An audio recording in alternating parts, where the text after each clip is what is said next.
berbahagia, kembali kita berjumpa di hari Rabu tanggal 15 Maret 2023. Hari ini kita memasuki hari Rabu dalam pekan Prapaskah yang ketiga, dan kita bersama-sama akan merenungkan Injil Matius. Saudara-saudari yang dikasihi dan mengasihi Tuhan, kita tahu dan kita percaya, kita yakini bahwa Allah itu selalu mengajarkan kepada kita tentang kebaikan. Dan Allah mengajarkan inti dari semua pengajarannya itu adalah kasih. Bagaimana kita mengasihi Tuhan, bagaimana kita mengasihi sesama. Demikian juga, hukum Taurat adalah hukum Tuhan yang pada awalnya itu juga digunakan atau diberikan sebagai landasan, sebagai panduan bagaimana kita mengasihi Tuhan dan mengasihi sesama.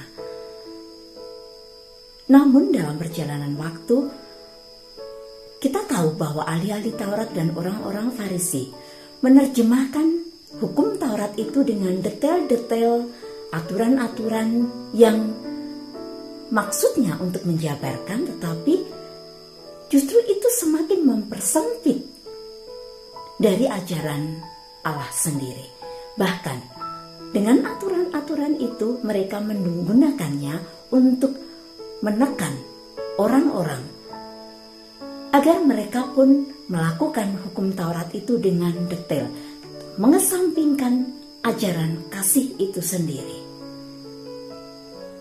Sedikit saja mereka tidak sesuai dengan ajaran dari Taurat yang dijabarkan oleh mereka, itu dianggap sebagai sebuah pelanggaran.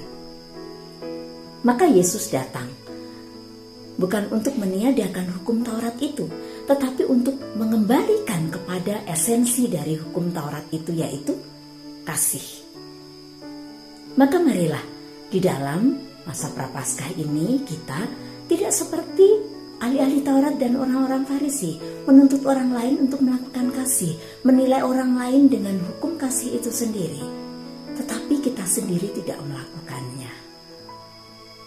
Berbuat kasih seringkali tidak mudah, terlebih kepada orang-orang yang mungkin tidak sehati dengan kita, tidak sepikir dengan kita, tidak sejalan dengan apa yang kita lakukan. Maka marilah kita bersama-sama tidak hanya cukup berkata-kata, menuntut orang lain, mengajarkan orang lain supaya melakukan hukum Taurat, sedangkan kita sendiri melupakan. Kita percaya bahwa hukum Taurat adalah hukum kasih itu sendiri. Dan hidup dalam kasih tentunya akan membawa damai dan sukacita.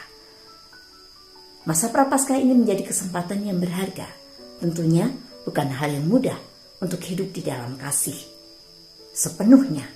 Tetapi kita berusaha mengupayakan semuanya itu agar kita pun semakin layak di hadapan Tuhan. Karena siapa yang melakukan hukum kasih itu dijanjikan untuk masuk di dalam kerajaan surga. Berkat Tuhan memampukan kita.